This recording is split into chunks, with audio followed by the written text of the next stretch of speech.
ये है हमारी पृथ्वी, जिस पर आज हम इंसानों का राज है। लेकिन आज से करोड़ों साल पहले हमारी इस पृथ्वी पर विशालकाय डायनासोर का राज हुआ करता था।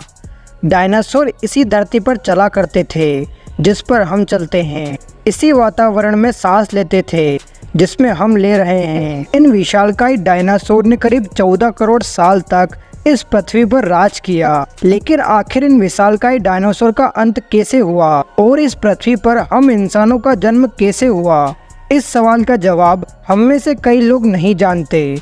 तो इसीलिए आज के इस वीडियो में हम जानेंगे आखिर पृथ्वी पर इंसानों की उत्पत्ति कैसे हुई। तो चलिए शुरू करते हैं। इंसानों की शुरुआत जानने के लिए हमें जाना होगा इतिहास में करोड़ों साल पहले, जब हमारी धरती पर विशालकाय डायनासोर का राज हुआ करता था। आज से करीब 6.5 करोड़ साल पहले पृथ्वी का वातावरण सामान्य था।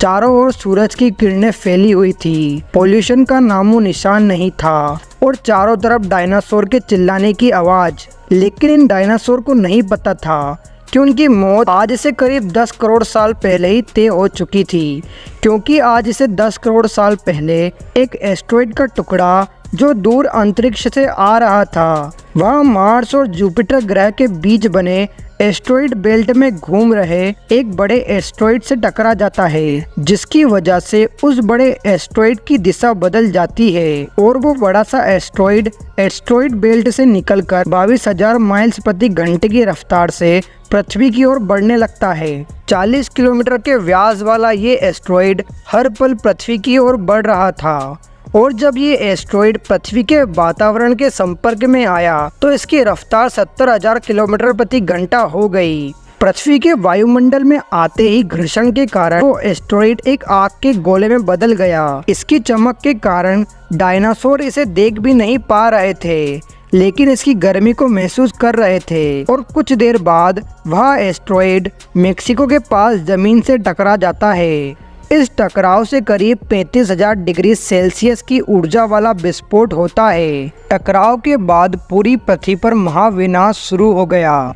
चारों तरफ भूकंप की तरंगें उठने लगी, जिस कारण समुद्र में विशालकाय लहरों का निर्माण होने लगा। सभी सक्रिय ज्वालामुखी दहक उठे और डायनासोर का विनाश शुरू हो गया। इसकी वजह से रेडिएशन की मात्रा बढ़ गई और विस्फोट के 800 किलोमीटर के संपर्क में आने वाले सभी जीव जलकर राख हो गए। साथ ही धूल का एक बहुत बड़ा तूफान पृथ्वी पर आ रहा था। गर्म हवाओं का तापमान 100 डिग्री सेल्सियस से भी ज्यादा हो जाने के कारण पृथ्वी के पेड़ पौधों की सारी आबादी जलकर नष्ट हो गई और इसी महाविनाश में डायनासोर का अंत हो गया।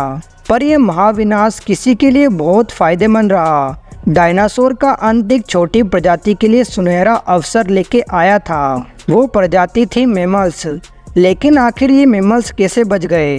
दरअसल इस अत्यंत गर्मी वाले वातावरण से बचने के लिए मैमल्स जमीन के अंदर रहने लगे और जिंदा रहने के लिए सब कुछ खाने लगे। डायनासोर के अंत के कुछ लाख साल बाद अब धरती पूरी तरह से डायनासोर से मुक्त हो चुकी थी और धरती पर एक नई शुरुआत की प्रक्रिया चालू हो गई थी। इस नई धरती में हमारे पूर्वज समय के साथ साथ विकसित हो रहे थे और अब ये आकार में काफ़ी बड़े हो गए थे, पर फिर भी ये हमारी तरह बिल्कुल नहीं लग रहे थे, क्योंकि इन्हें अभी और विकसित होना था। आज से करीब 4.5 करोड़ साल पहले धरती का वातावरण लगभग आज की तरह ही हो चुका था। धरती फिर से हरी भरी हो चुकी थी। उन मैमल्स से ही कई सैकड़ों नई प्रजातियां विकसित हो गई और कई अन्य महाद्वीप बनने लगे। आज से करीब 40 लाख साल पहले अफ्रीका के पूर्वी इलाके में एक नए पर्वत श्रृंखला का निर्माण हुआ। ये पर्वत यहाँ आने वाली मौसमी हवाओं के लिए अवरोध बन गया था और इसी वजह से यहाँ के जंगलों में बारिश आनी बंद हो गई और इन्हीं जंगलों के पेड़ों पर रहते थे हमारे पूर्वज, जो हमेशा पेड़ पर ही रहते थे, क्योंकि वहाँ उन्हें भरपूर मात्रा में भोजन मिल जाता था। लेकिन अब बारिश न होने के कारण अब यहाँ सूखा पड़ने लगा। एप्स के लिए खाने की समस्या उत्पन्न हो गई।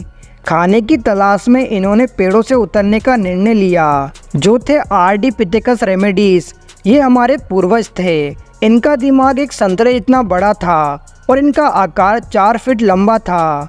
कई हजार सालों तक विकास करने के बाद अब हमारे पूर्वज दो पैरों पर चलने लग गए थे, क्योंकि इससे ऊर्जा कम खर्च होती थी और वे चलते हुए भी खा सकते थे।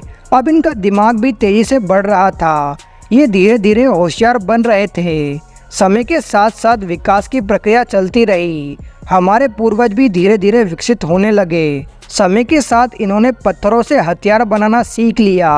अब शिकार करना काफ़ी आसान हो चुका था। कुछ समय बीतने के बाद अब हमारे पूर्वज ने आग की खोज भी कर ली। इससे उन्हें गर्मी मिलती और वो मांस को पकाकर खा सकते थे, जिससे उनके दिमाग का विकास बढ़ने लगा।